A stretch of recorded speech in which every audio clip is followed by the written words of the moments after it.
And we're going to welcome our Secretary, Board of Trustees, CPA Francesca Angida Mujama, to come and provide us with some scheme updates.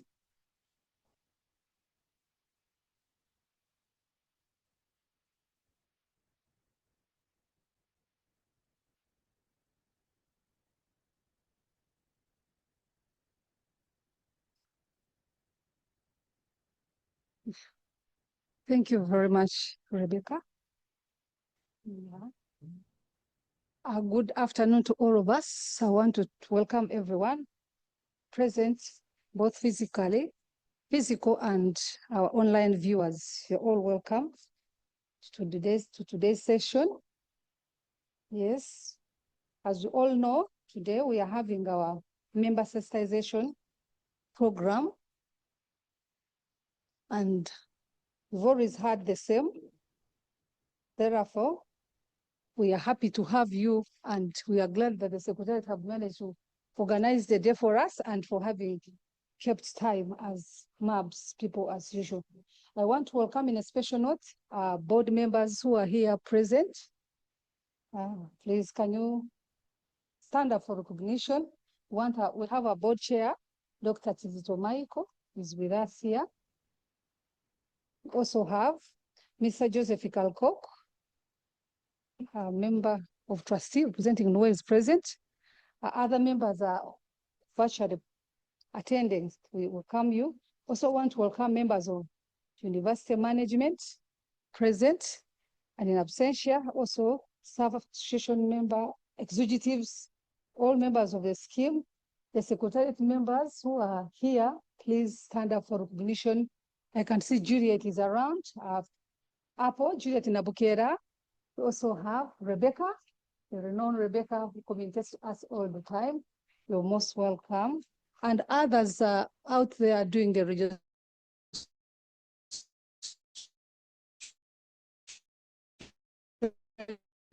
are doing other work. As you very know that our mission is securing dignified retirement to our members. We always try to do member sensitizations in order to achieve that, because if we do not keep sensitizing our members, we might not achieve our mission. We all know we aim at securing a dignified retirement to all our members. Therefore, today we shall be looking at a topic which is understanding identity shifts, developing routines, sustaining motivation and purpose, as we shall be seeing as we move on there. I'd like at this particular time, to inform you about some recent development at the scheme. We organized the annual general meeting, which happened in 23rd October 2025, which in this financial year, 2025-2026, and it was successfully attended and attained, whereby we were able to award our members 13.56% interest that was declared, which was good and above most of the schemes in the sector. And then also our growth in our fund growth between 2025 and 2026, 24-25, 25-26, it was 16.2% increment, which led us to the 475.5 billion. We are moving close to $1 trillion. And I'd also want to inform members that we still have our annual reports for those who could be interested. That is our code. When you scan that code, you can be able to access. You'll be able to access. Sorry, thank you. We'll be able to access our annual reports. So feel free to keep checking on our annual reports at your convenient time. Again, recently, when we concluded the financial and AGM, who awarded the financial reporting awards as usual. We've always been the winners, and at this particular time still, we won on the 5th November 2025, who awarded the 9th award in the financial reporting. Yes, with that, I'm sure the scheme is exemplified, it does that and exemplifies prudence, management, and strong accountability in member-focused reporting. That is one of the things that makes us mostly get awarded because we emphasize in those particular items. Also, 2025-2026, the sponsor has been in position to give all the contributions. We are up to date in terms of contributions, and we have been able to pay the members, those who reach their time of retirement, we have been in position to pay them. We've collected the contribution and we've done the investments. The next time we meet, we shall even give you more details on the reports when we share them online. As another new issue, another emerging issue, a new development, the scheme has been operating from Lincoln Flats, where we all know we house at Lincoln Flats, but we want to commend the university for having given us another new home, a new office, which is at Pool Road behind courses. It is house number 138. Yeah, we are working with, they have been awarded that, they were located at that house, and it will be convenient for all our retirees, especially the people who are senior citizens. It is near the main entrance and it is just on the ground. They don't need to climb stairs when they're accessing services. We shall be entering that office beginning with February. Within 1st February, we shall have to enter our new home. Then also we're able to match our accounts, those who had in-house active accounts and also our normal contribution accounts. We have been able to merge them. Members can be in position to check out. We shall be giving those who don't know how to do it. You can always visit the scheme. They'll show you the steps to follow so that you see how much money was merged for you. People who are still working, your money for in-house has been merged. You will access it when you clock 60 years. Yes. Then again, we want to congratulate you or to inform you that we shall be given an opportunity to elect our leaders nationally. We shall have national elections, and we all require to vote wisely to the leaders of our choices, and we shall need to keep peace as we are doing that. And then also, we are also going to celebrate International Data Privacy Day on the 28th of January 2026. Yes.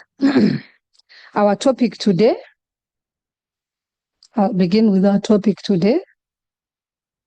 We shall be looking at understanding identity shifts, developing routines, sustaining motivation and purpose.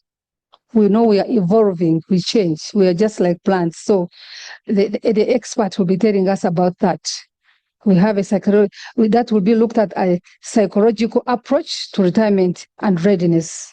Retirement readiness goes beyond finances. We all know that. It's not only about money. Psychological and behavioral readiness is equally critical, as we shall be looking at it today. So therefore, members, let us be ready. In this session, we'll be focusing on building readiness early and continuously, not only at retirement, but we shall also be looking at understanding identity shifts at every career stage. Also developing health, meaningful daily routines, all that we're looking at it. Then sustaining motivation, purpose, and emotional well-being.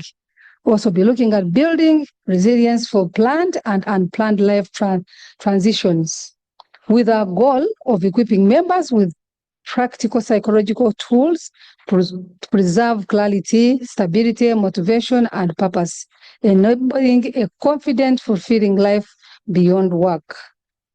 Therefore, whom do you think is going to facilitate us? For us, we shall have our facilitator, who is Professor Seggane Musisi, a professor in psychiatry and former chair of the Department of Psychology at Makerere University, College of Health Sciences.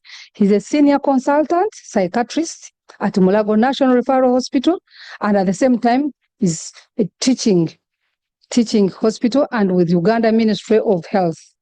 He obtained his medical training at Makerere University, Kampala, and completed specialist graduate training in psychiatry at the University of Toronto, Canada. He is a founder of the African Psychia Research Organization, APRO, a mental health NGO which is dedicated to advancing medical health research, consultation, and evidence-based policy and practice in Uganda and also across Africa. He's an active teacher and a mentor. He's a professor. Professor Musisi has contributed extensively to capacity building in mental health and is a member of several professional associations. Dear colleagues, at this particular time, join me to welcome Professor Musisi Seggane to come and speak to us. Professor, please, you're welcome. Please come and speak to the people.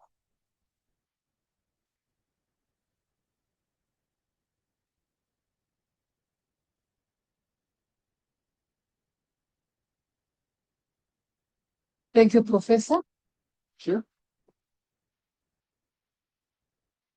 So, just now.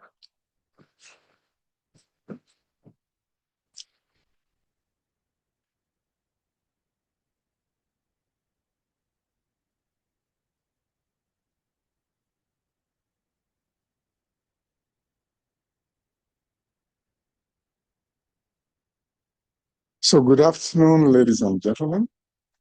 I'm happy to be here. And I can tell you one thing, that I ascended Makerere Hill in 1970. I don't know how many of you were born.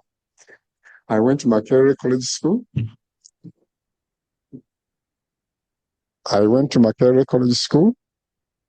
Then Makerere University. Went abroad, trained, came back and taught at Makerere University, and retired at Makerere University. And I drove through here and I saw so many changes.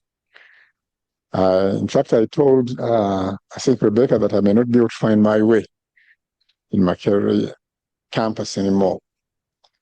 But I'm happy to be talking today about something. Thank you. That we all go through, understanding how we transit in life, how we develop that which is going to sustain us as we transit in life, and purpose. And at the end, we work, we retire, we become old, which is where I am right now. And then after that, we leave it to philosophers to tell us what happens after we die. So I thought I would change that title and define it. It's complicated. Identity shifts, developing routine, sustaining motivation, purpose. So I thought I should put it in common language, which means psychosocial resilience for retirement. How do we prepare ourselves so that we shall thrive after work, beyond work, working life actually, psychologically and socially, and what we have to adjust behaviorally, regardless of our age, because it's a continuous process as we navigate through these changes in life until we become older and ultimately retire. So what we are really talking about is resilience and how resourceful we can be so that we can rebirth ourselves, renaissance, as we go through life. So basically, we are talking about our longevity, our lifestyles, and our liquidity, cash, money, how we are going to live, and then the legacy which I leave behind. And this therefore means that we all are subject to this transition as we go through life. So what is retirement? That word is scary for some people. So I went to that Webster College Dictionary, and it said retirement means withdraw from one's active working life, or from an active office, or position, or job, or occupation. And then you're no longer active in that. So it is going to vary from person to person. Some people retire, semi-retire, not completely at once, but gradually. They may reduce working hours or working days, or they may reduce their workload. Many people choose to retire when they are elderly or when they get older, not to be actively involved into work. But there may also be other reasons for retirement. There may be health reasons, other reasons. You could win a lottery and you win billions of shillings suddenly.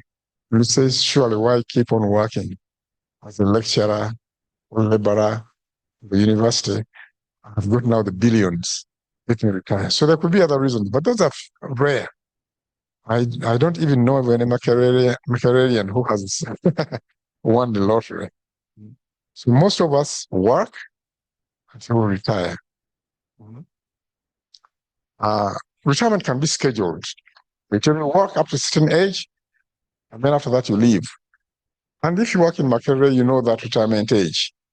So ours was scheduled, although we have been trying to change it from time to time. One can be forced to retire for various reasons. There could be health, there could be work-related, sometimes they're political, or other changes in life. But for public servants in Uganda, the mandatory retirement age is 60 years old, although it is trying to be pushed upwards. Because sometimes people require a lot of knowledge and skills, and you need to retain them. And I think Makerere has done that. There can also be early retirement at 45, after you have served some 10 years. But to collect your collected money, whether it's in MURBS or NSSF, usually they talk about 55 years. So these are things that we should be aware of as we go through this retirement thing. So what are these life transitions that we go through? For one, whether we like it or not, the moment we are born, we go through these transitions. And we have to plan for them up to the time that we retire. So planning for retirement should ideally begin as soon as you start work. You should begin to think of the day that you will not be able to work, that you'll quit working life. And we shall say that many people will begin to working between 20 to 30 years of life.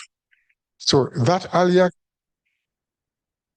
time in your life is when you begin to explore how you will build your career, how you will go through it, and what next stage you will prepare for yourself in case you're not working anymore. Then you come to some kind of mid-career, somewhere between 30, 40 years, when you really establish that career and you do it, whatever it is.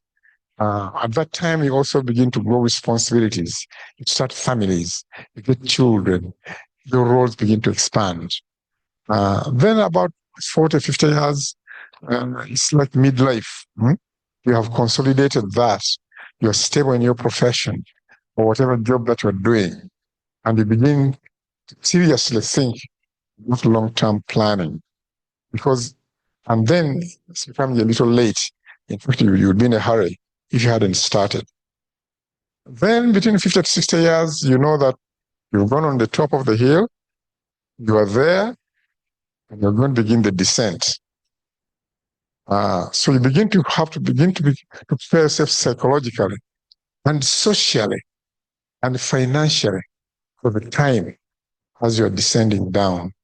And by the time you're 60 years and older, you have to have had a plan for old age.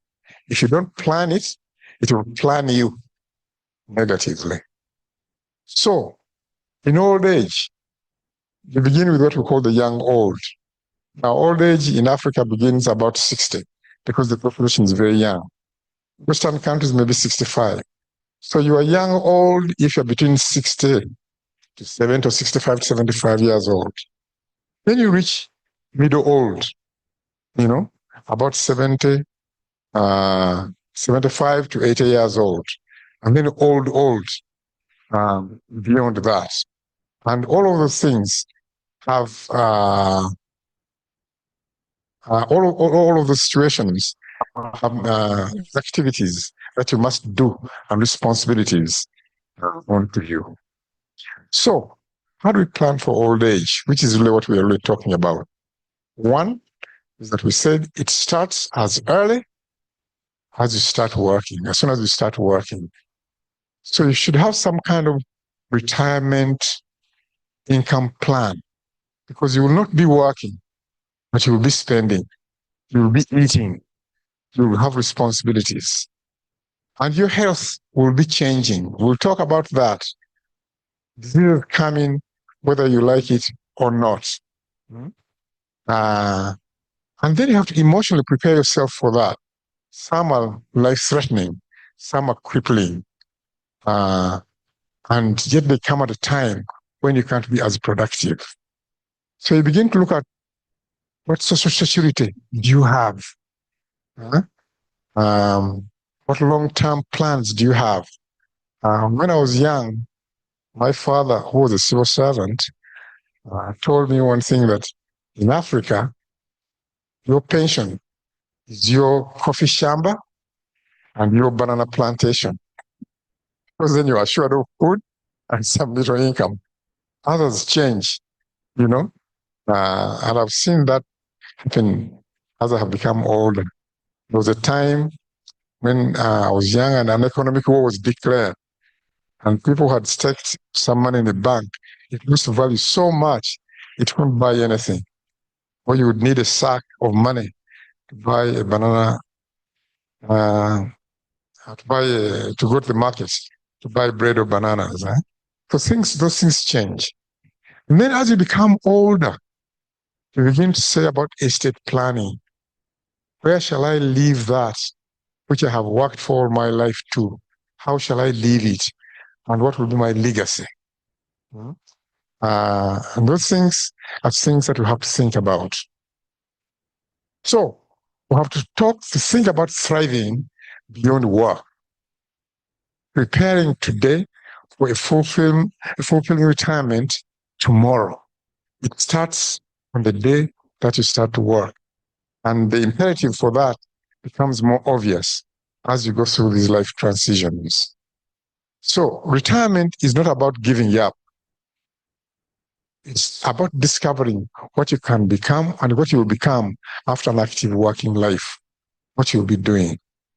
It means that you have to take practical strategies in self-management to support a healthy and active retirement, which will be fulfilling. Preparing for retirement, therefore, is a lifelong process. It's not something that you do in one day. No, small steps at a time. The earlier you start, the better. And that reduces the shock of the day that you're told you can't work anymore. You are now retired. It reduces that fear and that confusion, because then you have had a strategy and a plan for what you want to do. You become less anxious. And in your retirement, you'll be less bored because you have had planned activities to do. So all of us, young or old, must design a personal roadmap to retirement. If you haven't done that, when you go home tonight, do that, whatever stage you are at in your working life. And you must balance activity, rest, and pleasure. For example, at retirement, you have to know what you're going to get engaged in. Maybe community involvement, maybe cultural activities, clan leaders, because and stuff like that. And young people look towards you. Many people in my age group don't even have weekends anymore. because they must be able to be there, sometimes just to be seen. That at the wedding of so-and-so, Musisi was there, and that's all, but it becomes part of your community involvement, your family involvement. You design, some people join religious activities or to be able to fit in society and have meaning in their lives. You should have personal projects, which you should do. But you should always be prepared to actively learn things. We're always being challenged. Right now, the biggest challenge is AI. And I'm saying, I thought I had finished learning. Now I have to go back and learn about AI. Computers were shocking enough, but now it is AI. And the other time I went to my bank and they said, now you have to use ATMs, whether you like it or not. So learning doesn't stop. And you have to be prepared for those things. Many people in academia continue doing some work, consultancies, research projects, or they write books. I have got friends of mine who are there in their retirement, but writing books about topics they were not able to write about when they were busy working because they had no time. Some start new hobbies, playing golf, stuff like that. Yet what you must know is that a meaningful and fulfilling retirement does not happen by accident. You have to plan it, shape it, design it. If you don't do that, as I said before, it will plan you negatively. You'll be pushed out, whether you like it or not. So what are these transitions in life? These shifts that we go through. For one, our identities change the day you retire. You may have been the head cleaner of your department. You don't have that anymore. In fact, I have a relative who used to work in the main hall here as a cleaner. And he's now very old.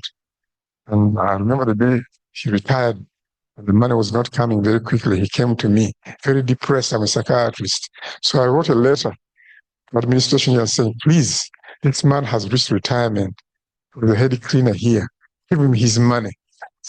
And they did, which was very nice. You may be a lecturer, you are no longer going to be a lecturer. You think you're a professor, head of a department, all of that goes away. And you're dean, you're no longer dean. In fact, you find young ones being the dean and wanting to give you orders, things like that. I'm a doctor, so you go to the Ministry of Health and you find that the people you taught are now the ones who are telling you, you can't do that and you can't do that. So this change can be shocking to you.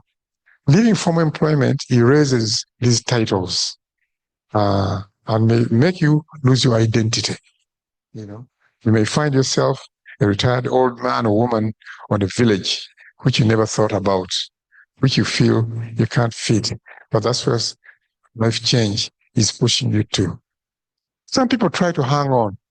You hear them retired but not tired. Retired colonel so and so. Things like that. And that's the way they introduce themselves in society. Some titles don't change. For example, medical doctor, you're always a doctor. Although you may all be there, can't even treat malaria. But you want to hang on to your title. Posterity, and things like that. Some individuals reinvent themselves and they put on new identities.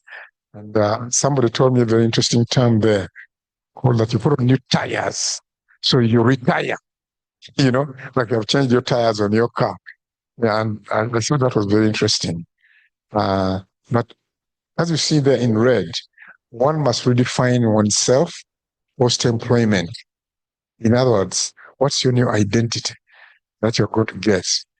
You can become an elder, presidential advisor, you can become a muzee, you become a judge and you talk to bazukulus, it goes on. Whatever the job we are doing, we have to prepare for that new role, psychologically, socially. It means, therefore, that we have to develop routines that are going to sustain us. When you're working, your routines are very simple.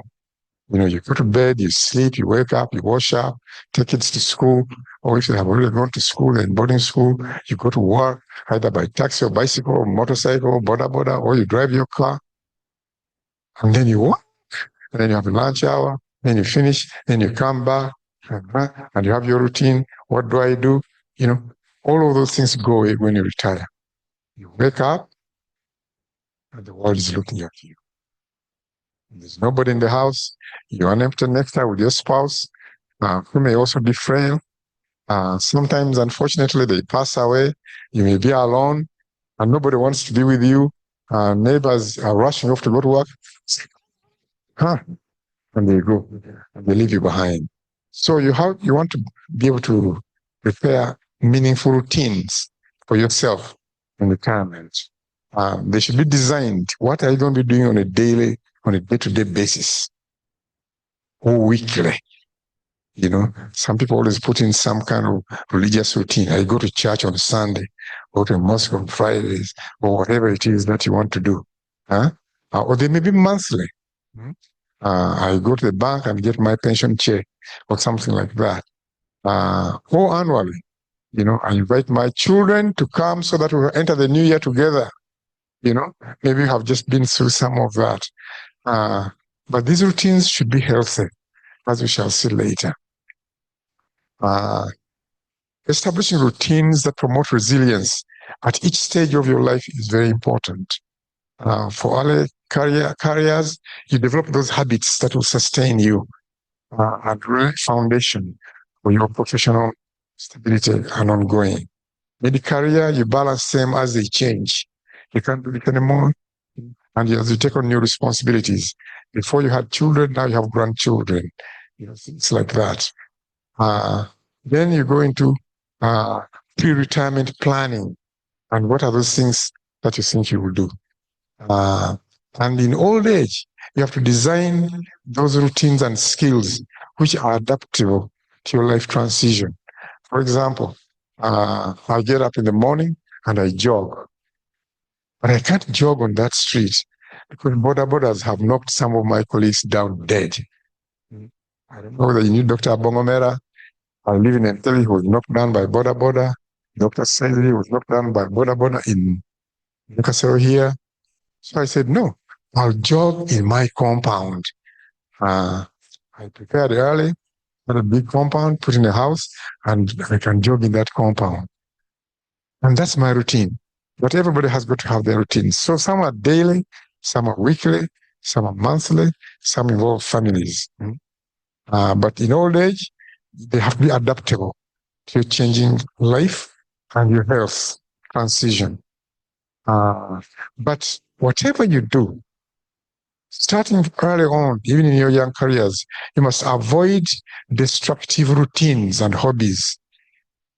Drinking, drugs, multiple affairs, those things become self-destructive to you and of course become unsustainable in old age and very money draining. So you have to be motivated, focus, and be purposeful in your routines. You have to maintain purpose across the decades. And though it changes, things change as time goes on. I went through a very unpleasant experience one time in Makerere when our lecturers, their income could not sustain a living. Their nice cars, they began to drive taxis using their cars. Katalemwa to Kampala, Katalemwa to, and then you come to lecture. And then in the evening, after you do the same thing. So changing patterns becomes very important. You have to avoid being burnt out, even in old age, through purpose and alignment of your changed lifestyle. And you have to maintain motivation. And mid-career there, these career uncertainties. I had colleagues of mine who I went with in medical school, quit practicing medicine. I found one, interestingly, just down here in Wanda there, in a garage. He had become now a mechanic. saying that there was no money in medicine. He was now repairing cars. Can you imagine that? I don't know what he's doing with himself now. So you have to have focus and purpose. Post-work, in your active life, what you do after work, in your retirement, what you will do after retirement. You have to plan it. And it's important for professionals to continue being professionally engaged, because that has been your lifestyle. And I know one professor who is retired and who started a discussion group. Unfortunately, it degenerated into an alcohol and discussion group. So I don't know how it's doing that one now. But in the beginning, it was very nice to go there and you talk about different things. But as it degenerated into alcohol, it became not so pleasant. Continuing professional engagement, and to have some kind of life portfolio about your life. The purpose portfolio, your life purpose portfolio. Why am I living, and what shall I leave? Family. How do I manage my health through it? How am I going to contribute? What have I contributed socially, society, and how will it go on? But all in all, in old age, you have to know that you have to have money, either through what you saved before, or your pensions, or whatever life generating activity you had. And I've known many people who, when they retire, they get those payment payouts from NSSF or from MURBS, and they start a farm somewhere. I knew of somebody who used to work in Makerere Institute of Social Research, who afterwards went and started a coffee farm, very big one, somewhere near Ruero. 5 years later, he's a rich farmer now. He's forgotten for what he used to do in Makerere. So you reinvent yourself. And we shall talk about those investments and continue learning. But all in all, emotional well-being is important. You don't do things that will be embarrassing to you. You do things that will be meaningful and respectful, so that you don't have that mental fatigue. So focus and purpose supports healthier aging and longevity. What practical steps can we take in designing fulfilling retirement? One, we have to know that preparing for retirement starts when you start work. So it has to be age appropriate. What do you do in your early career? What do you do in your mid-career? What do you do in your late career? And these things change. The map changes and economic realities change. And you have to be very much aware with changes. And I've seen enough changes in my life. For example, right now, when I was in primary school, the school fees was 40 shillings. 40 shillings, 40. Now I don't know what it is, but it is millions of shillings to go to primary school, from what I hear, So you have to be able to understand those shifts and how you're going to manage them. And you have to establish meaningful support systems relating to people, relatives, relationships. And you need to have goals. You set your goals, which are different from new graduates, mid-careers, or new retirees. Not too ambitious, as we shall see. Combining psychological and social readiness for financial security is very important. You have to use the skills you have. People in Makerere have a lot of skills. You read, you plan, I see all of you now with the pens, you're writing down things, and it's different from people outside there. So you think about things. To me, I'll tell you one thing that I've seen, which is very important. People, they hang on to children for too long. Children who are 30 years old, still living under your roof, and you're still looking after them. Sometimes they even get children and even look after them and the grandchildren in your house. A time has to come when you have to let them go. When you say, you know what, you have to go out and earn a living like I did in my lifetime. So let them be whatever they will be and let them go. If you hang on to them too much, you'll have a very unpleasant retirement and a poor one because the demands will keep on increasing. You should avoid conflicts and like land wrangles, especially if they involve family. By the time you reach retirement, there should be some kind of a plan where you're going to live and retire so that you avoid these long-standing family quarrels about ancestral land, and somebody has taken a bit 5 feet of your land. They never go, they never end, and you have a very unhappy life. So I want to advise everybody, whatever level you are at, whatever job, that you have to invest your retirement savings conservatively. And there are 3 things that are very important. 1, housing. You have to have a place you'll go to at housing. I've had the very unfortunate experience of sitting in committees in Makerere University here to kick professors out of Makerere houses. Even very high, head of departments, embarrassingly, because these will be your colleagues. And it's the younger ones who are making the decision saying, Professor Musisi, get out of that house. I knew one who were at guest house, and he came to eat at guest house and thought he would not pay. And he was told you cannot leave without payment. And he didn't have money. But before he was eating free, and we, from fear of embarrassment, we had to pay for his lunch. So he did not prepare for that time. So housing is important. A simple house, 3-bedroom bungalow somewhere, away from Kampala. You don't have to live on top of Kororo Hill, in Katalema.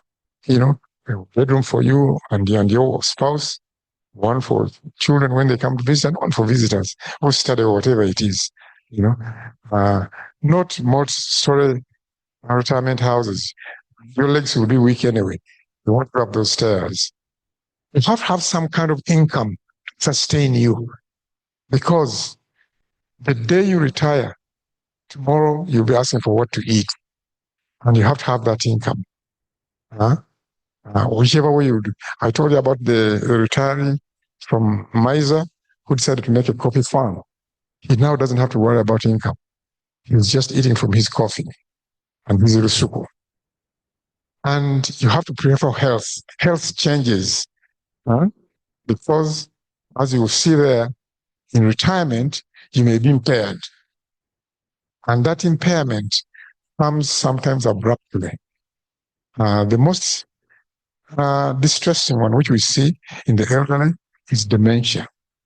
And it can sometimes happen even before you schedule retirement, and you begin to have forgetfulness. I'm a psychiatrist, and I've treated many people, many of my professors, many from also other departments, from Makerere, beginning to become forgetful and not being able to sustain that intellectual potential, continue academia.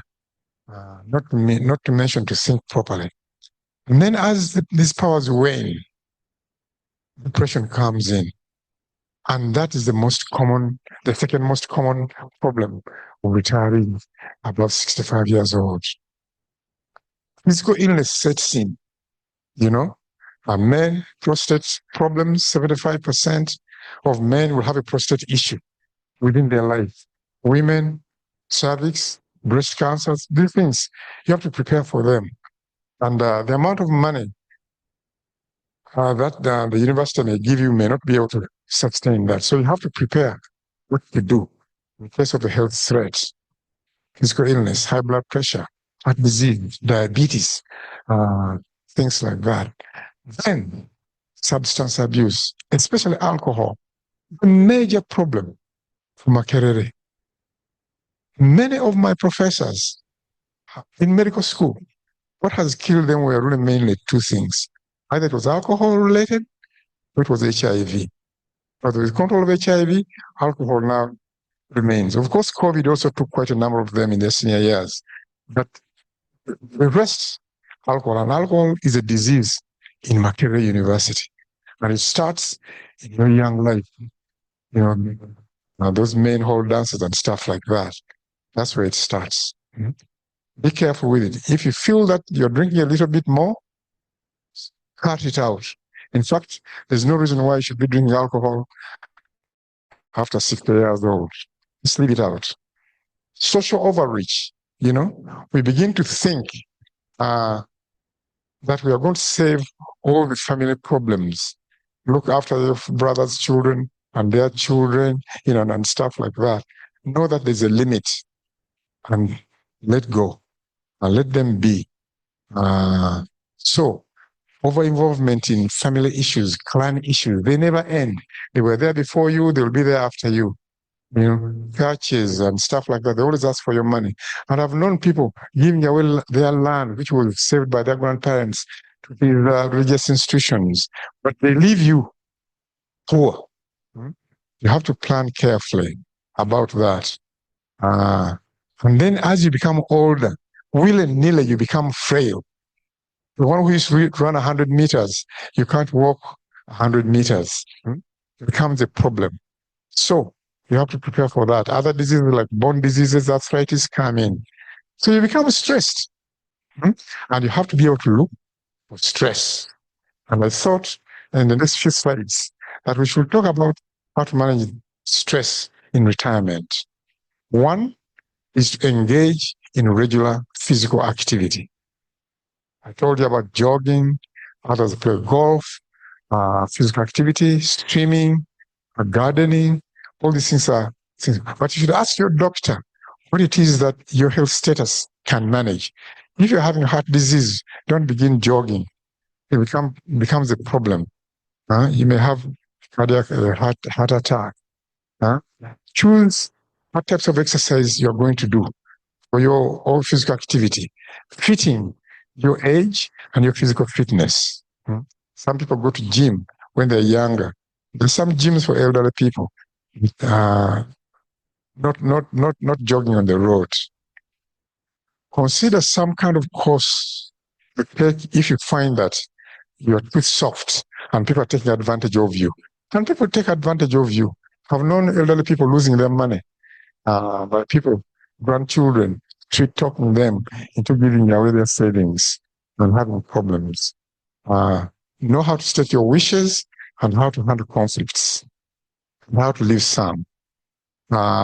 Increase your social interaction. It is very important.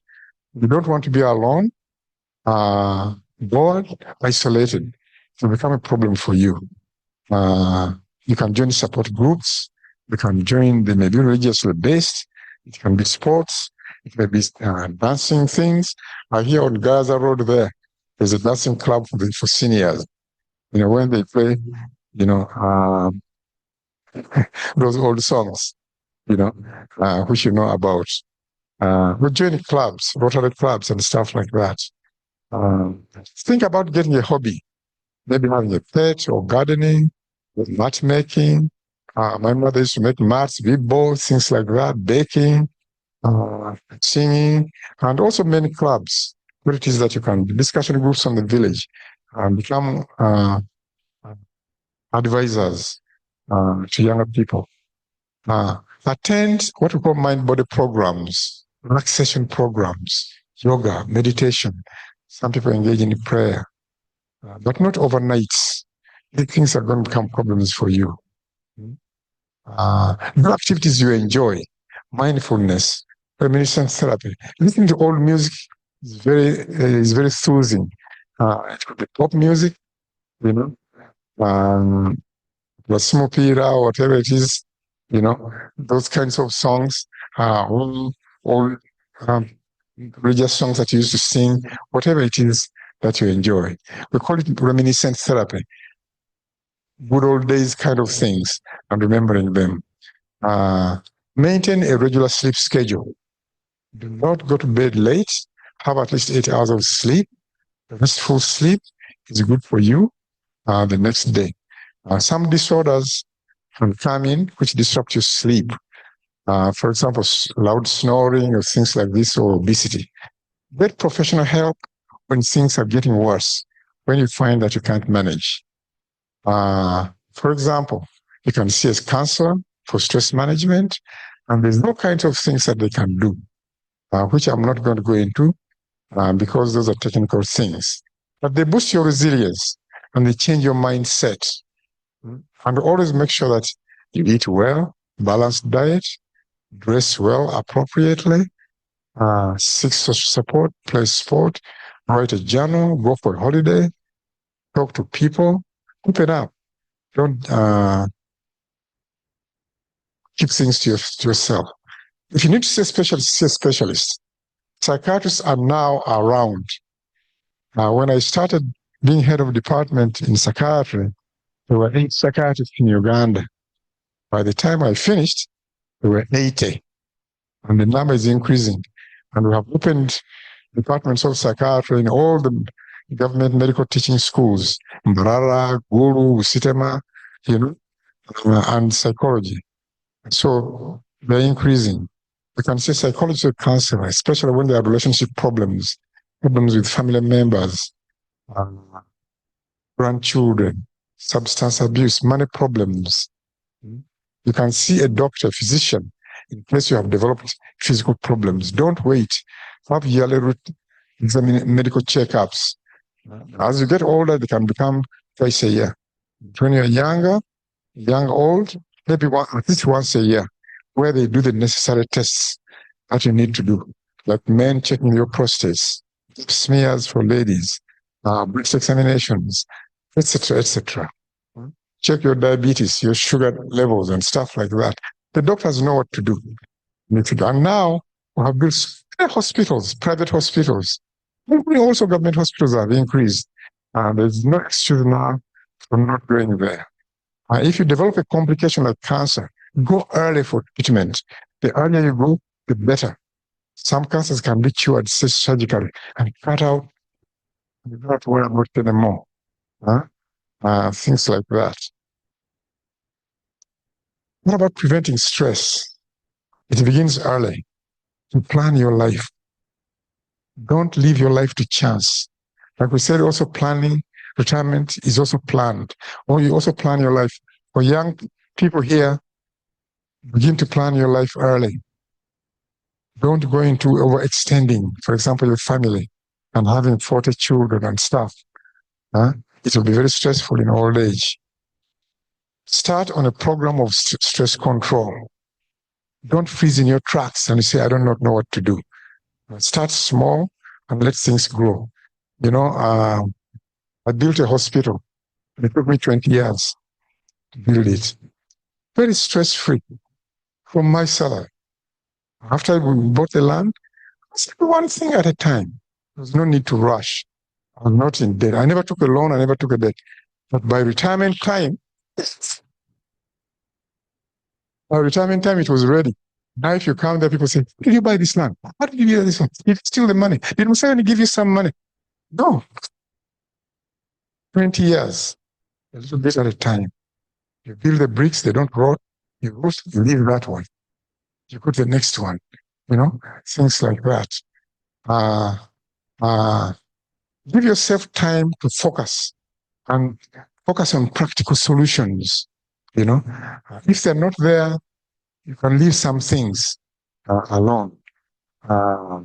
Avoid self-medication with drugs or alcohol, especially alcohol. And avoid uninformed help. There are all kinds of people there. We can call them traditional healers or faith healers. Telling you all kinds of things. This tablet here is good for old age, it's good for sex, it's good for what? Blah, blah, blah, blah. All kinds of things. There are all kinds of herbals from everywhere in the world. And people sometimes neglect that also African plants have active ingredients in them. But go for informed help. If you don't go for informed help, well, you saw what did in COVID-19. Some people were saying that they were going to pray that COVID won't touch them. Or they have herbs that are going to treat COVID. And they died. Some even had to be jailed as they were telling people to get off COVID injections. So being informed is very, very important. Take your problem, see how you can solve it, ask your friends. If these things fail, get professional help. And avoid overworking yourself in retirement. You've already worked enough. There's no more that you're going to work. Enough is enough. Young people, avoid or limit family size. Getting all of those children in the world, you'll never have enough of them. Have those children so that you can have quality children, not quantity, but quality. And focus on them. Avoid affairs that are destructive and distract you from that which you need to do, whether you're a man or woman. The more you're going engaged in them, the more problems you're going to have later on in life. Two, don't worry too much about the problems of others. Let them be in their lives. What your friend decides to be an alcoholic, well, you quit alcohol and let them drink. You won't solve that problem for them. You can advise them, but if they refuse, you let them be. But you focus on yourself. And I always tell people, especially young professionals, or young people working, have realistic ambitions and economic planning. Strictly speaking, how many houses do you need? But you find people building a house here, a house there, a house in the village, house, what, and all of these things. It's very stressful. You need one house and maybe another one for income. Full stop, or something like that. So be realistic. And then I thought I would tell you about how to be a successful and happy retiree in Africa. It begins with you. Know yourself. What's your family background like? Are you going to inherit millions or nothing? Are you one of 40 children or one of 2 children? Knowing that is very important. If you're one of 2 children, you can assume that whatever your parents own will be yours. If you're one of 40, you better begin to plan otherwise. So know that. Know your education level. Know your profession. See what others have become in that profession. Know your abilities. IQ.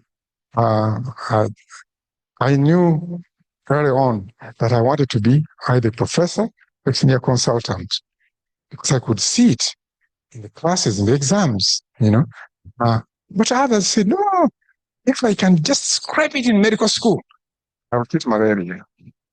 And that will be enough for me. General practice. There's nothing wrong with it. So you know your limitations and know where to best put them. Know your culture.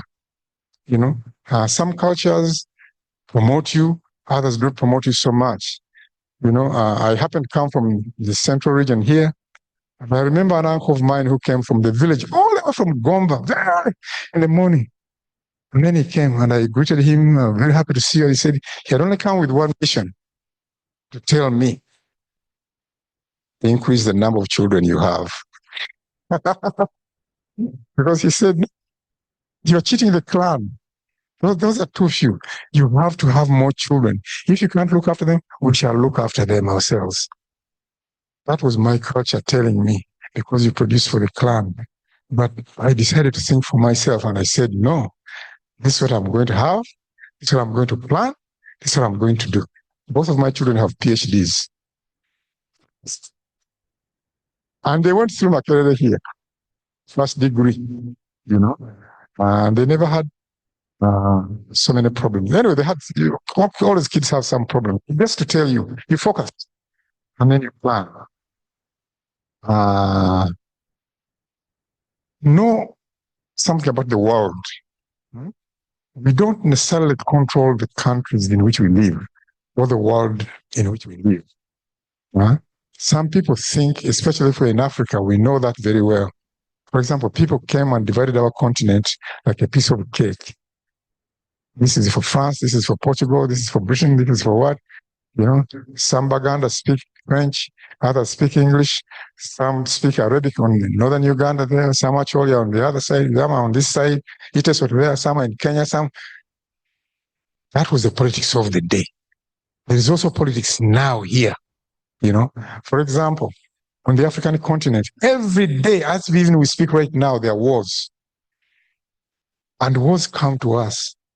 I remember sitting in an audience, and there was a Dr. Barlow, and he told us, you people think you'll practice medicine? If you're not right, you'll never be doctors in this country. You'll be refugees. And we laughed. I found myself in a refugee line, running away because Kampala was being bombed. And I wondered what to do next. Anyway, so know your countries very well, know your continent at any particular point in time. Know your colleagues and their limitations. Know their strengths and their weak points.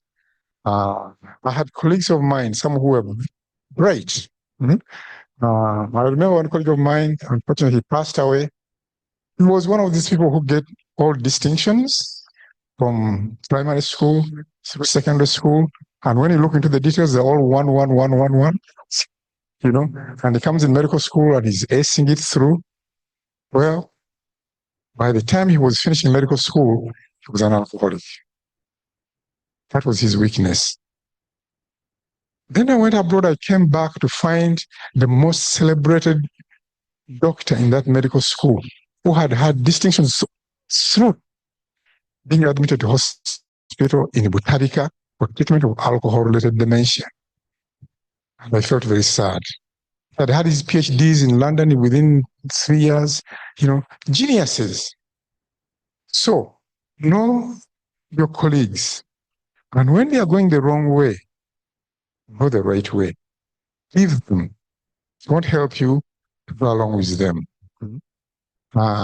Know their personalities and their ambitions, and avoid intrigues and prejudices. Those are problematic for us in Africa because of historically or whatever it is that we have gone through. Know your culture and its limitations. Know your society, your country, your continent, and the politics of your country. Sometimes beyond you to deal with it. Know the history. Always read and seek to learn. Love and help your fellow citizens, your neighbors. You know, I remember when I was in medical school, I told one young lady that she was from high class, and I said, you know what? When we leave and we become Minister of Health doctors, we shall have the same salary. And when they give Minister of Health houses, mine may be next door to yours, you know? So, know these realities. Know your fellow citizens. Avoid detractors, drugs, alcohol, affairs, corruption. You will never have enough money.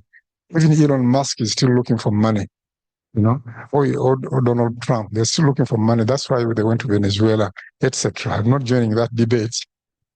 But if you listen to the debate, if you have to go to get that oil, sell it, not to give the money to Venezuelans, but to themselves. So just know your limitations about that. Care for your family. They will be there for you the last minute or as you get older. Friends, others will go away, but your children, your wife, your husband will be the one to be there. Plan your life. Put some fun in your life. Travel.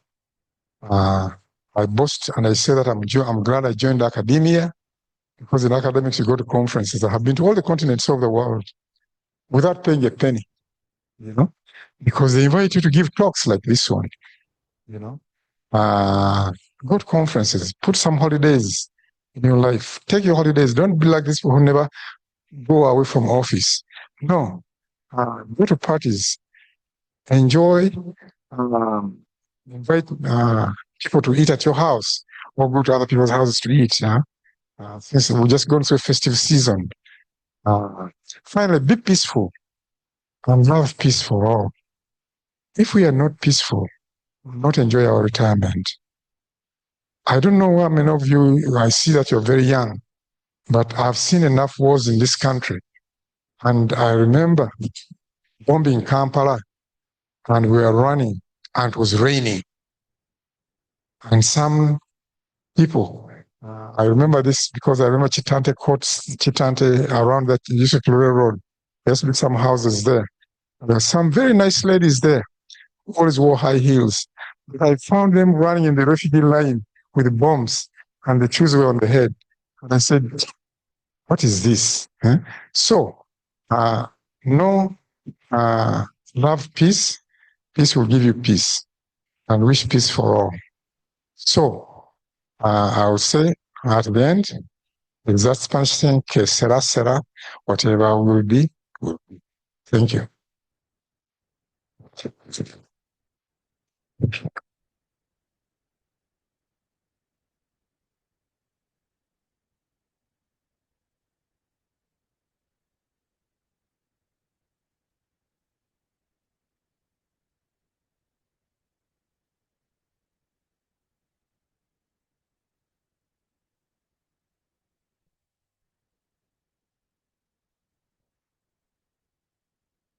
Let's give Professor another round of applause.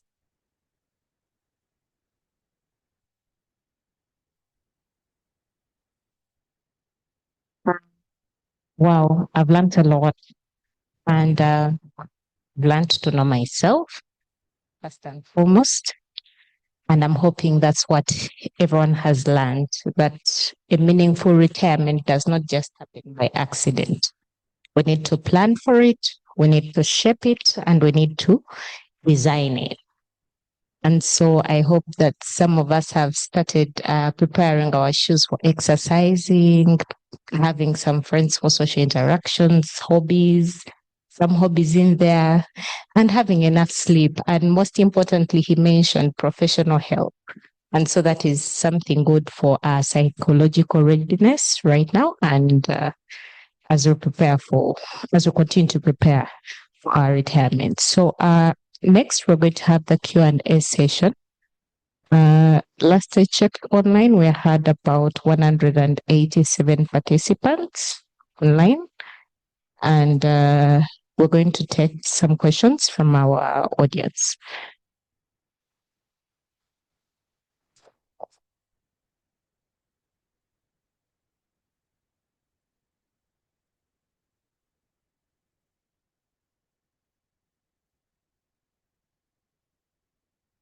Thank you so much.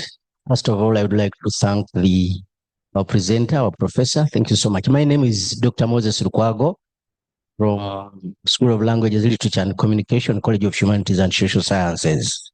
I teach English language studies. Mine is not a question, but like you have ended, you have said, go and help retirees. I want to go and help not only retirees, even those who have not yet reached retirement. And we have put down our emails. I just would like to request that we get this information, this material, so that we can also make that contribution to our colleagues and retirees down there in the fields. I'll be very grateful if that is. Thank you so much. God bless you and Happy New Year.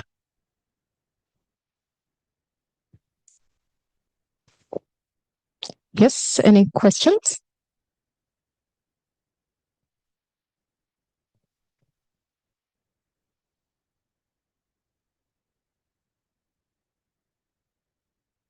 Good afternoon, everyone. Thank you very much, Professor. Amutijo is my name. I have liked your presentation. It has energized me. But I only have one issue. You talked about stress, but at that age, we should try as much as possible not to be stressed. This is one side.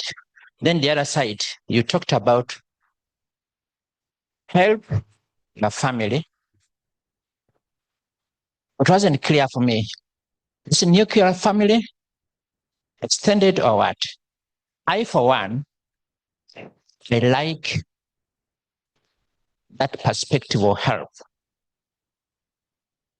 Which help should be God aligned. I believe you read Bible like me. Let me zero down on this help. If you agree with me, if you read James chapter 1, verse 2, it talks about the God we serve, the God we worship. In that perspective, if you give a helping hand to an orphan and a widow, Prof will agree with me that they are serving God. But now that this issue, stress can emanate from somebody who does things the way you don't want. I'm not talking about positivity, always do positive things. There are negative things. But now, this help, can you try to downsize such that what I do, especially at that age, I will feel like I should have physical touch. When I'm trying to sleep, somebody should come and play around to keep me active. How can I be helped out of that? I hope I'm clear. This is, you have children around you, you are helping them. Doesn't mean that you get the whole village to come and help them. Just get one. But then you talked about stress. How do I go about that one? Thank you.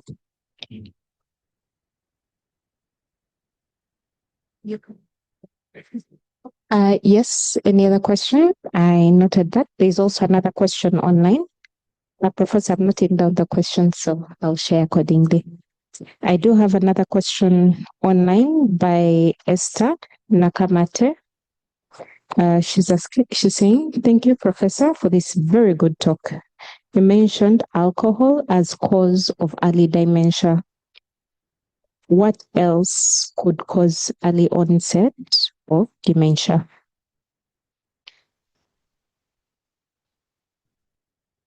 Oh, okay. Memory. First of all, his question. Yes, we help. There's a limit at which you can help. If the help is beginning to undercut your own abilities to survive, it becomes a problem. There will always be people needing help. There are people who are always dependent. You know, this man may be my brother, has his wife, children, his father's children there. He brings those children, brings them to me and says, now, these are your children.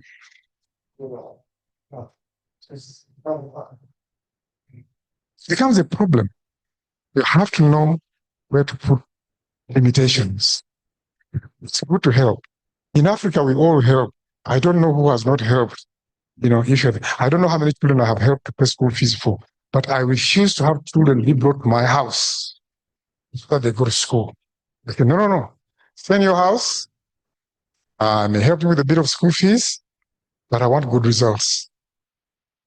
Even orphans, I told them, stay with the grandmother, go to your local school, do well. If you fail, don't come. So you define how you're going to give this help. That's one. Now, the other question was on dementia. By the way, one of the things that I did in my hospital is to start a program for medicine for elderly people. I left medical school, Makerere here, fighting to start a program which we call geriatric medicine. To date has not started. I told them, have pediatrics for children, but as they become older, at the end of life, why don't we have geriatrics for elderly people? It's not there. So, my hospital, one of the programs we give is geriatric medicine to help people who are older and the diseases they go through, including the dementias. There are many causes of dementia, not just alcohol and but just getting old without anything else. Just like I can't run 100 meters now. I can't do the high jump I used to do. Also, the brain cannot take on as much. There's a time when I never used to write down phone numbers. What's your phone number? What's your phone number? And I'd walk off and I'd call back. I said, what's your phone number? Repeat it again. Let me write it down. The ability is not there as it used to be. It's naive, actually it's ignorant to say that age does not affect mentation. You saw Biden and stuff like that. And we have seen it in our grandparents, and it's all over the whole place. You see. So, yes, many causes of dementia. It is best once you realize that you begin to become more forgetful, to go and seek that help from the right professionals. Thank you. Thank you very much, Professor. You can stay with that. Yeah, thank you. Okay. Any other questions? I have some questions online, but I would like to take the physical question. I've seen a hand here. Rena? Thank you.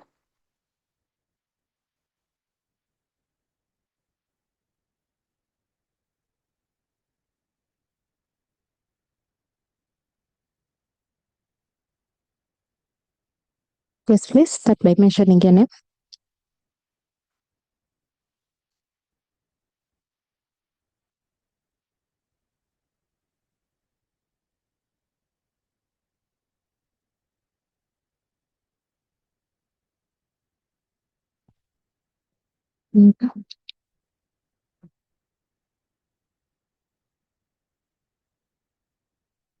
Oh, okay.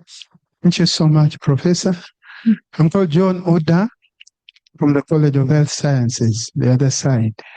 I have been so much encouraged about your hospital, especially as it is addressing the geriatric challenges. My mama is about 85 now, but she seems to have many problems regarding. We have been looking for a hospital that can holistically address her needs. I would kindly request the contacts about your hospital, the location, so that we can benefit from these services. Thank you so much. Can I answer that first? Yes, please do. Well, I did not want to advertise myself, partly because in my profession you are not allowed to advertise for yourself. But the first slide there said Entebbe Lakeside Hospital, Tinda Road, Amait. That's where it is. There you can come. The phones, everything was there.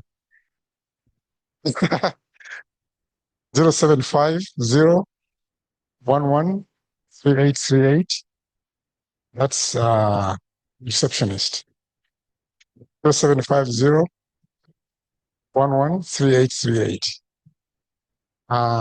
But what I would like to encourage you people who mentioned Makerere, please advocate the Department of Geriatric Medicine, our Makerere University, so that we can train more.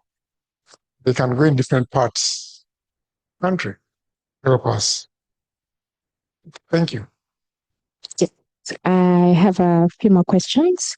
One is from retiree, a very young retiree, Grace Chomohendo. Professor, how do you manage your status as a professor and villagers you're trying to fit in their environment they expect to match? And then I could make two questions. My challenge is that I was supported to be who I am today. I have several people I support as well. I'm not sure whether I should cease giving such support. We need advice sincerely because it is a real stress. And that's from Arthur Mugisha. First question. We said you reinvent yourself after retirement. So I decided to reinvent myself. So I called myself CEO of the hospital. And I said some titles stay. So the village people know me as doctor. But I never see them at my house. Even my neighbors, I tell them to go to the hospital. Because otherwise you will not sleep. Then I will not have exercise that rest, which I need. And I don't take phone calls regarding healthcare on my personal line. I give them that number. Say, call that number, and you can get help. The other one I think we talked about. In Africa, we have these income disparities. The disparities that in our lives. And yet we have our extended families. Our cultures demand that we give help. So we always give help, but know where to stop. You can't put, for example, your family at risk because you're giving help to others. Such a point that they ask your child for school fees. Can't pay school fees because you're paying school fees for your brother's child. Don't do that. Take care of you. Divide up your income and say, hey, I have 100 shillings, 25 for the family, 25 for investment, 25 for storage, 25. When it's finished, it is finished. You manage it without limitations. Otherwise, overextending yourself become a problem. Eventually, it will cause family problems or marital discord because your wife will be saying you're spending too much money on your families. You don't have bread. Then you'll have a problem. So you have to define your limitations. Thank you. Thank you very much. Do we have any more questions in the audience, in the physical audience?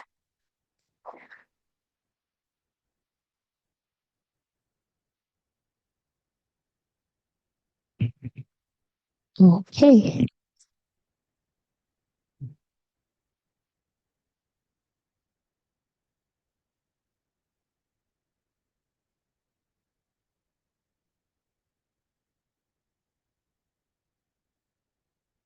Okay, we have some more questions online. From Ronald Nkonge. Thank you, Professor. What if things go contrary from how you planned? As you know, life circumstances are unpredictable. And then, Professor Musisi, what is your comment about homes for the elderly, as is the case in some developed countries? What is entondo in English, and what does it signal in old age, and how can it be mitigated? Maybe I should answer the last question first. Older people lose friends, lose income, lose health. They need help. And when that help is not forthcoming, they become upset. They become angry. That's where that intondo comes from. Tondo basically means cantankerous. If you don't remember those words, difficult. They quarrel about everything. There's an old saying in my language that the old lady or man does not quarrel if wherever they left all their buzinas, all their dirty clothes are left untouched. Once you disturb them, was a problem. In other words, we should understand that it is the need for help that makes elderly people upset when that help is not coming, and yet they have been doing all their life trying to help others. The other things about health scares, I talked about it. The three things in life are in retirement: housing, health, and income. Those are the three primary things. They will challenge you because diseases will come unexpectedly. You'll go to hospital, you are 3 years old, you do some blood tests, and say, you know what? This prostate is not looking very well. Come back, get an MRI. For the end of the week, you have cancer of the prostate. Then you go to Google, you need surgery. Now, see what I mean? So you have to be prepared for that eventuality. If you have not prepared yourself income-wise to address that, go into crisis. You'll begin to look for, where are my children? Where are my grandchildren? My brother who is rich? Whom I have not talked to. Begin begging. They'll say, but hey, what did you plan? So you have to plan for health, for income, and for housing. That money that you get, you put in MURBS. Make sure that you don't take it out and just dish it out or use it all. No, you can reinvest it. If you don't know about investments, ask these economists, they will tell you. You can buy government bonds, for example, Bank of Uganda bonds. They give you a little income slowly as you go on. Things like that. You can build rental houses and they give you income. things like that. But there can be investment opportunities. I think you should arrange a talk on investment for people across the lifespan. When I graduated, I'll give you a little story about myself. When I went through medical school in Makerere, nobody talked about money. In fact, we were told that to do private practice was the most despicable thing. How can you? Treating people are sick, treat them free, because government was giving health care. But when I graduated, postgraduate in Canada, when I said, oh, I think I'll look for a job with government hospital, everybody said, are you stupid? With all of that intelligence and you go to work for the government? Everybody knew what to do. So for security, I went and looked for a government job, government hospital, was paid little money, but spent the next 3 years taking a course in the university in the evening, every day, about money management and investments. I've never regretted that. Thank you. Thank you, Professor. We have a few more questions. Indeed, that was a good comment regarding a session on investment. Our next session will be on that, on what people can do outside the normal working routine and employment. And moving on, I think this is something you've already answered, but let me read it out loud, just in case. At some point, we're told to let people be. Do not try to solve other people's problems, but towards the end, I get conflicting communication of helping others who might be challenged. However, how do we strike the balance of this? And then how do you stop helping people when we retire without being branded as not helpful? That's an interesting question. Yes. Yeah, we help. I don't think I'm going to answer that question again, but you have to know that you have to define self comes first. Then you begin to help others. The other question was about, it's again about limiting help. Mm. You give counseling to your friends. You talk to your friends.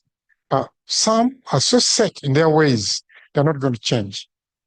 I have a friend of mine, doctor, very intelligent guy, finished, practiced, did not know much about money because no one told us about money in university.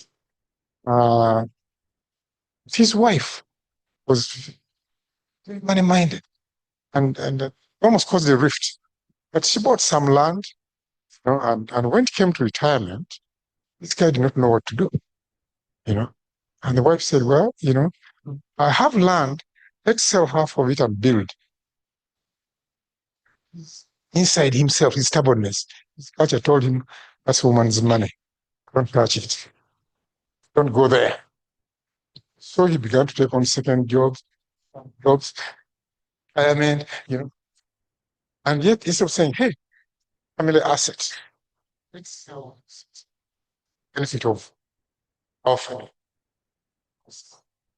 So you have to define things, and you have to know how you're going to give help, and you have to understand the limitations, things that your culture may be telling you to do, may not be productive. And life goes on. If you don't re-examine that also includes religion. You have to examine those things and say, but really, I do this and this and this and this and this. What about this and this and this and this? And you say, what is it that works for me? And you do that, which works for you. But with information, I think I hear so many questions about health after retirement and income after retirement. We need some talks money management within as you're working and also after retirement. And of course, we need health talks. Thank you.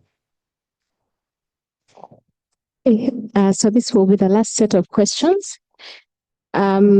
I'm yet to, not that there's a question that we did not answer, that is the comment about homes for the elderly in the case of development. Let me say that. Yeah. I want to put it in that cultural context. I wrote a book. It's called Brain Degenerations and Dementia in Sub-Saharan Africa. I didn't know it was the only book in Africa south of the Sahara on dementia until the reviewers came in. Until I got people from abroad who would come with my articles from there and they say, yes, you wrote about this thing. We'd like to help people here. Not an NGO for elderly people. And we could not find any literature except you. Tell us about this. So there are certain things that are alien to our cultural systems in Africa.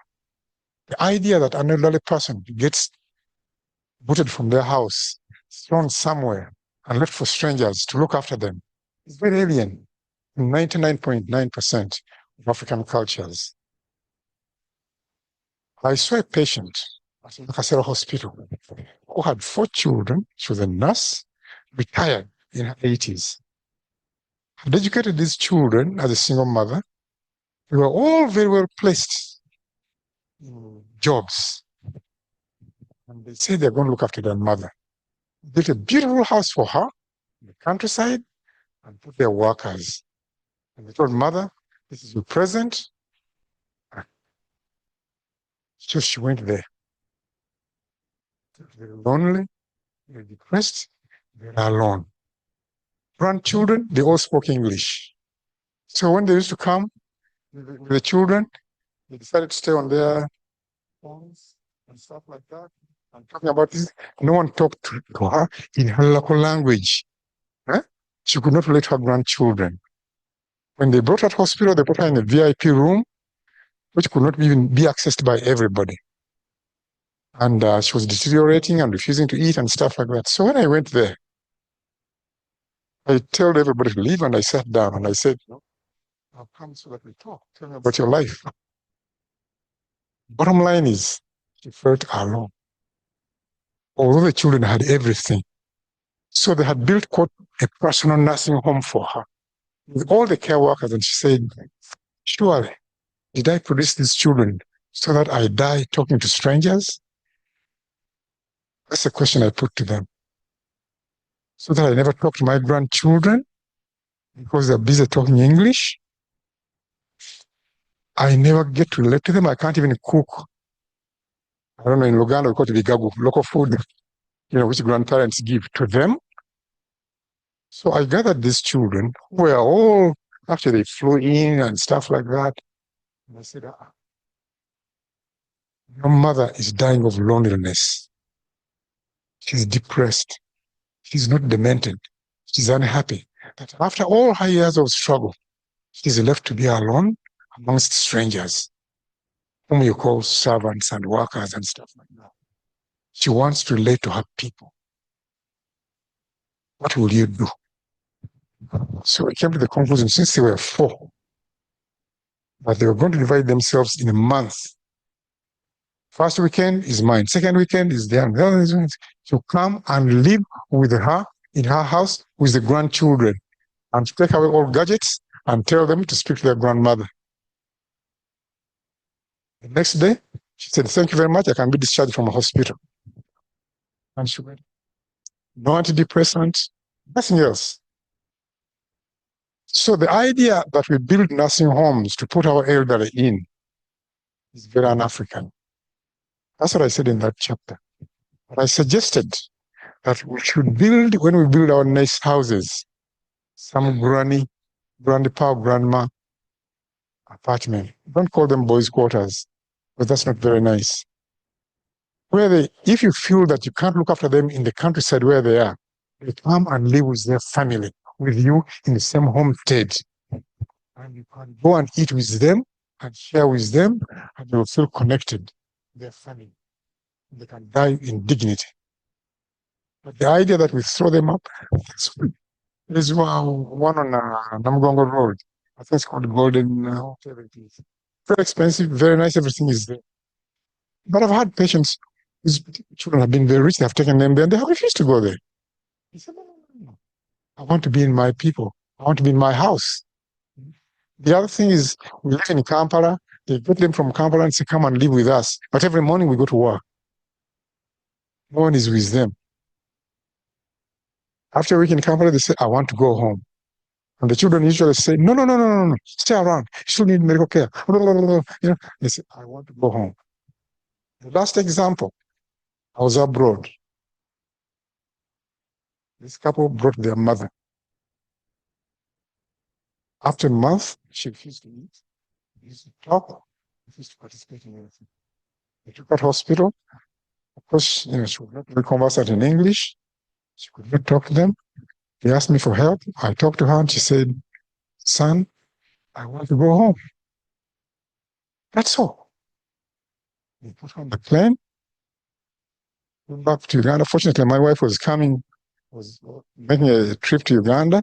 She actually accompanied her. Depression lifted upon arrival on Ugandan soil. Said, I'm home.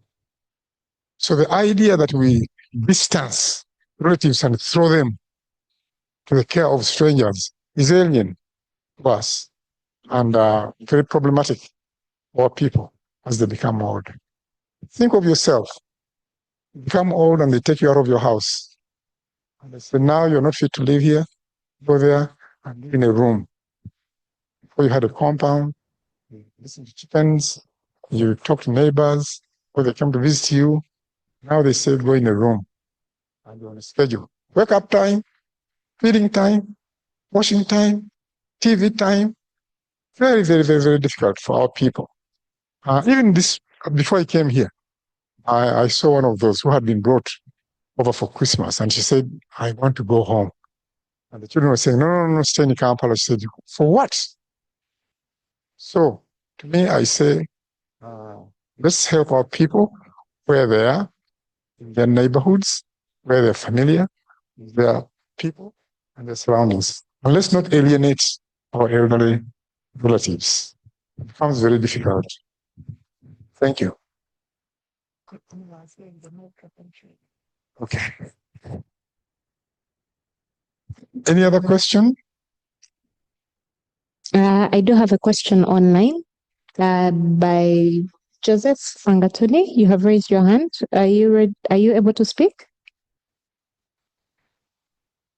In the meantime, if there are any physical questions, we can take.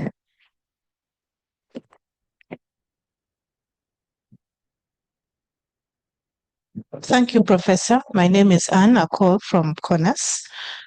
I may have missed it, but I would like to know if there are any practical steps we could take to prevent or delay the onset of dementia. She wants to know if we can delay the onset of dementia. Dementia is an umbrella term. There are many types of dementias. Some dementias can be delayed, some cannot. The genetically driven dementia, we have no way of preventing it. Sometimes it starts very early. I've diagnosed dementia in people who are 50, 55, and it becomes very difficult to convince even family members. I even had children who decided to take their father away from me and abroad for examinations. He came back with the same medication I've given him here. That is genetically driven dementia. But there are many things we can do to try to prevent dementia.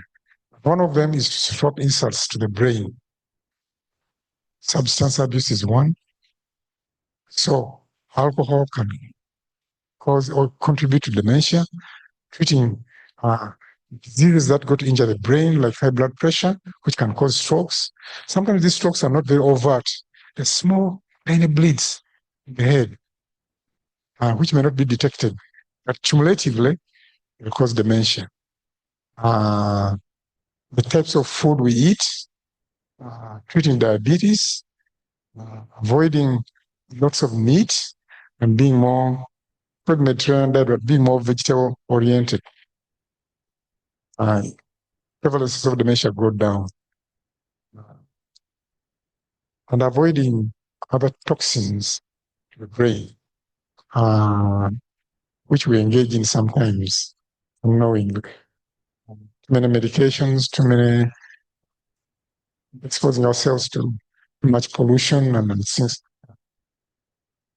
But strictly speaking, after age 60, we're a candidate for dementia. Everybody is. It's very difficult to find a family where there has been no dementia. My mother had dementia. And at that time, there was nothing that could be done. Not to mention even diagnosing it. I diagnosed it, partly because I was a psychiatrist. But many of my professors, I'm treating them for dementia. Over here. Professors, both in medical school and also across. And there's many, I was persuaded about that by a Nigerian psychiatrist who told me, go and speak to people above 60. You'll find that the most common diagnosis will be dementia. So when I came back, the first Master of Medicine dissertation supervision that I did with elderly people, by Professor Nakasuji, you probably have heard of her. She later became head of department in psychiatry. And we found that the most common diagnosis in people above 60 was dementia, followed by depression. So these are diseases that come, whether we like it or not. That's why I said housing, income, and health. It's like saying, how do we prevent gray hair? Do we? Thank you. Thank you very much, Professor. I hope that all our questions have been answered and I've not missed. Oh, there's one more question there. Sorry, Professor, that will be the last one, hopefully.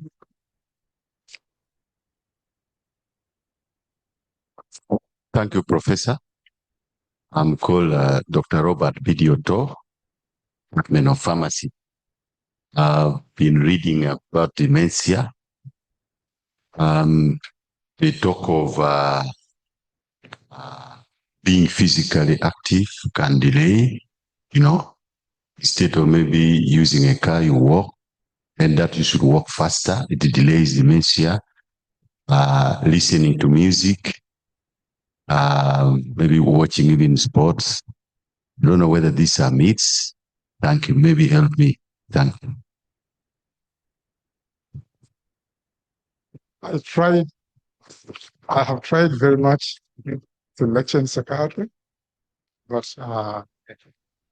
you said there's a 5-finger program or test to prevent dementia. Diet, which is less in meat, or Mediterranean diet. Daily exercise, avoiding what we call cardiovascular risk factors, which includes things like high blood pressure, diabetes, heart disease, stimulating your brain every day with brain exercises, jigsaw puzzles, things like that, and socializing with people, talking to them, because that stimulates the brain. So these 5 things help people with cognitive decline. That's the term that we use. In other words, to slow down the progress. But the genetically driven dementia will still come because it's driven by genes, like that gray hair. Some people don't have gray hair. I was in medical school and some of my friends had begun having gray hair. So some things are inevitable. Thank you.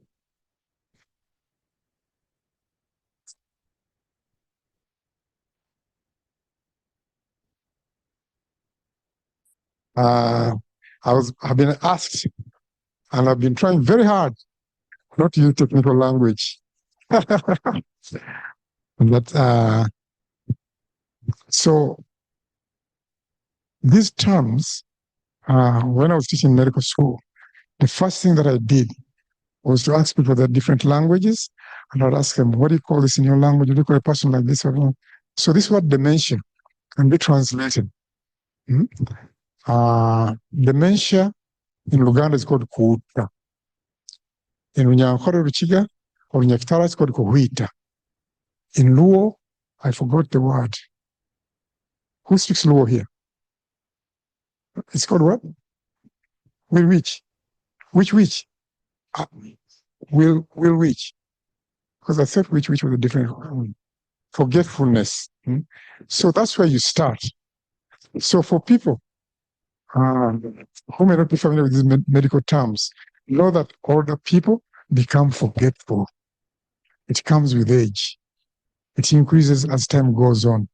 It may start at any time after age 60. But about 5 people out of every 100, age 65, have dementia or have a problem of forgetfulness. And every year you live, the percentage goes high. So at 66, 6% have it. At 67, 7% have it. By the time you are 90, more than 50% have it. It's inevitable. It's like slowing down as you become older. Okay. I think. But don't be afraid of it. Because everybody prays to live long. Right? So celebrate it.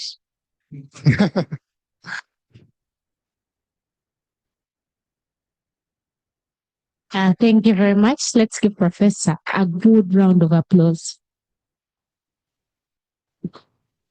I think it has been quite a good session. We've learned a lot on dementia, what we can do now, how to also be able to support our other members who probably visit the scheme, and even those that are at home, but preferably it is better for them to stay home than taking them to the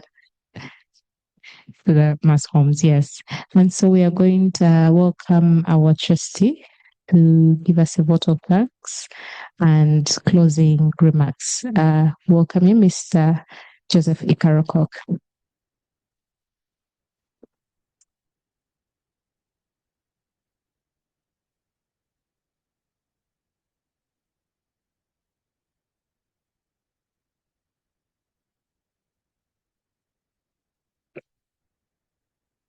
Thank you, Rebecca. Good evening, ladies and gentlemen, gallant Makererians.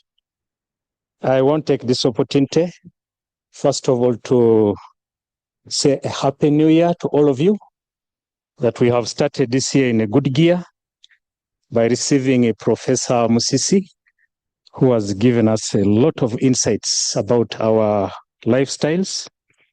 And the Professor, we give you a special thanks as MURBS and as Makerere University. I also want to take special thanks to the members who have attended physically and also online. Thank you so much for taking your time to come and attend this session. I want now to say that Makerere University Retirement Benefit Scheme is a scheme that is organized and prepared to see that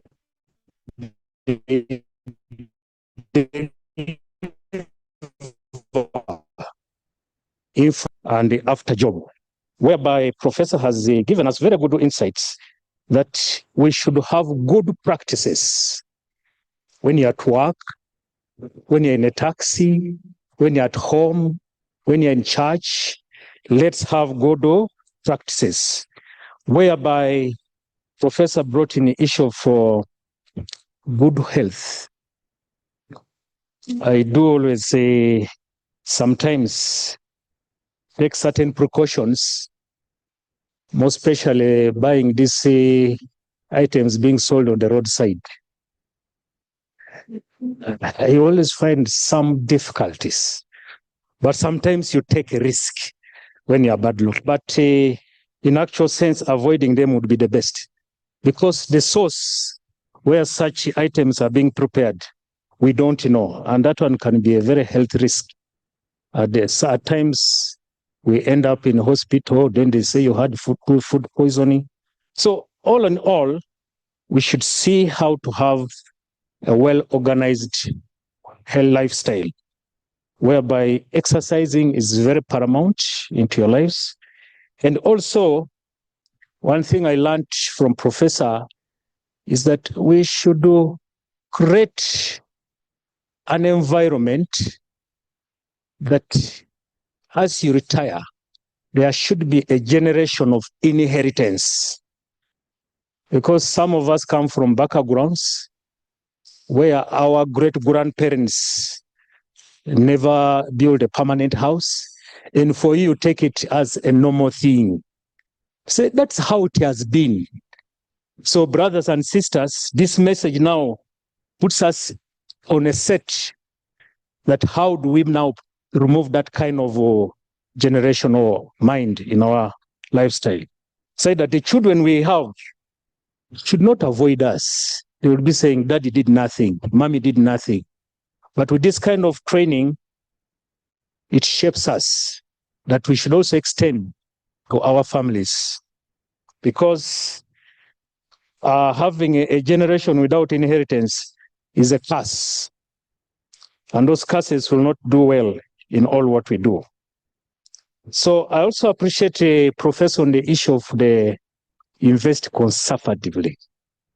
You know, sometimes we get money and we get excited. And when we forget certain basic things, like housing, having that sustainable income, and also good health, whereby we should be visiting healthcare units regularly. At Makerere University, we have a health scheme whereby it is open to all the staff. So that one should be an open door to all of us. Ladies and gentlemen, I think on that note, I want to take this opportunity to say next week is the week for elections. And as we are here, we should not find ourselves fighting one another because of a particular candidate. All these candidates are our brothers and sisters. So we should see how to embrace these upcoming elections, and we have a free and fair elections, so that we meet again for another session that will be coming in the future. Goodbye for now. Thank you.